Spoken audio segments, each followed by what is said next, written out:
Hi good morning all. Daily morning 8 o'clock நம்மளுடைய சேனலில் வந்து டிஎன்பிசி ப்ரிப்பேர் பண்ணுற ஸ்டூடெண்ட்ஸுக்கு தினமணி நியூஸ் பேப்பர் இது வந்து பார்த்துருக்கோம். ஓகே, இன்னொரு இம்பார்ட்டன்ட் நியூஸ் வந்து என்னென்ன இருக்குன்னு பார்த்தலாமா?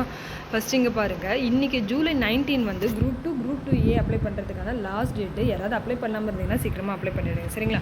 ஓகே, இங்கே பாருங்கள், தமிழ்நாடு நாள் விழா அமைச்சர்கள் பங்கேற்பு. நேற்று ஜூலை 18 வந்து தமிழ்நாடு நாள் விழா வந்து காஞ்சிபுரத்தில் வந்து அனுசரிச்சிருப்பாங்க.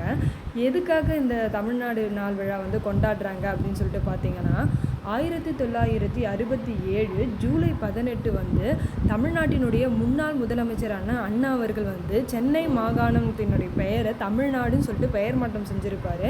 அதற்காக தான் வந்து தமிழ்நாடு நாள் விழா வந்து கொண்டாடுறாங்க, சரிங்களா? ஓகே, நெக்ஸ்ட் இங்கே பாருங்கள்,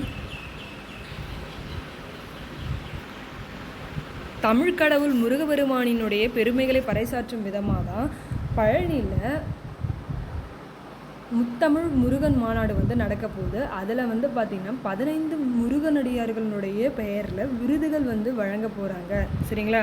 ஓகே, நெக்ஸ்ட் இங்கே பாருங்கள், என்ஐஏவினுடைய சிறப்பு வழக்கறிஞராக PN பிரகாஷ் அவர்களை வந்து நியமனம் செஞ்சுருக்காரு. அதாவது உச்சநீதிமன்றத்தில் தேசிய புலனாய்வு முகமையினுடைய வழக்கறிஞராக PN பிரகாஷ் அவர்களை வந்து நியமிச்சிருந்தா மத்திய அரசு வந்து அரசிதழில் வந்து வெளியிட்டுருக்காங்க, சரிங்களா? ஓகே, நெக்ஸ்ட் இங்கே பாருங்கள், இன்னியோட குரலை வந்து நம்ம வாசிச்சலாம். இந்த குரல் வந்து வினை தூய்மை அப்படின்ற அதிகாரத்தில் வந்து நம்மளுக்கு வந்து கொடுத்துருக்காங்க. ஓதல் வேண்டும் ஒளிமாழ்கும் செய்வினை அதுவும் எண்ணும் அவர். இந்த குரலினுடைய பொருள் என்னன்னு பார்த்தீங்கன்னா, மென்மேலும் தன் வாழ்வில் உயர்வடையணும் அப்படின்னு நினைக்கிறவங்க தன்னுடைய புகழை கெடுமாறு இருக்கிற செயல்களை வந்து செய்யக்கூடாது. இன்னொரு தடவை வாசிக்கலாமா? ஓதல் வேண்டும் ஒளிமாழ்கும் செய்வினை அதுவும் எண்ணும் அவர். நெக்ஸ்ட் போகலாம்.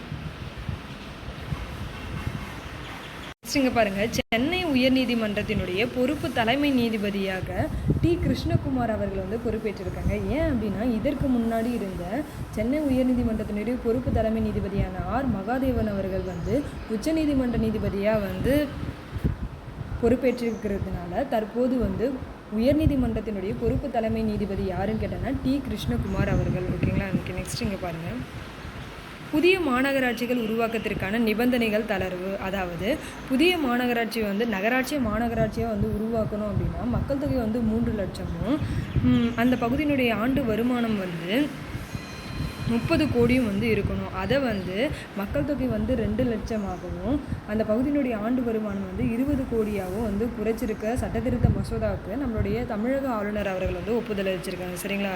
ஓகே, நெக்ஸ்ட் இங்கே பாருங்கள், நம்மளுடைய வெளியுறவுத்துறை அமைச்சரான ஜெய்சங்கர் அவர்கள் வந்து அரசு முறை பயணமாக மொரிஷியஸ் நாட்டுக்கு வந்து செஞ்சுருப்பார். அங்கே வந்து இந்தியாவினுடைய முதல் முறையாக வெளிநாட்டில் மக்கள் மருந்தகம், அதாவது ஜன் ஷவுதி கேந்திரா மக்கள் மருந்தகத்தை முதல் முறையாக வந்து வெளிநாட்டில் வந்து திறந்து வச்சுருப்பார். எந்த நாடுன்னு கேட்டேன்னா மொரிஷியஸ், ஓகேங்களா? நெக்ஸ்ட் இங்கே பாருங்கள், தெலுங்கானா மாநிலத்தில் விவசாய கடன்களை வந்து தள்ளுபடி செஞ்சு முதல்வர் ரேவந்த் ரெட்டி அவர்கள் வந்து அந்த திட்டத்தை தொடங்கி வச்சிருக்காரு.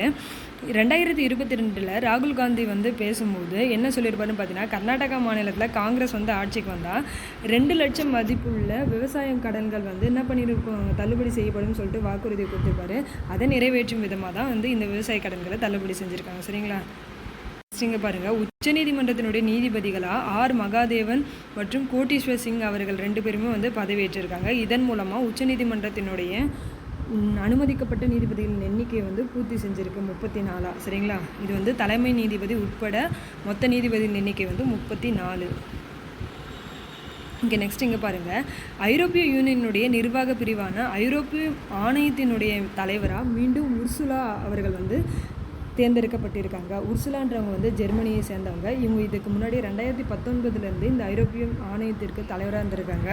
மீண்டும் நடக்கப்பட்ட வாக்கெடுப்பில் வந்து இவங்க தான் வந்து தலைவராக தேர்ந்தெடுத்திருக்காங்க. ஓகே, நெக்ஸ்ட் பார்க்கலாம். ஓகே ஃப்ரெண்ட்ஸ், இன்னையோட இம்பார்ட்டன்ட் நியூஸ் வந்து இதோட கம்ப்ளீட் ஆகுது. Thank you all.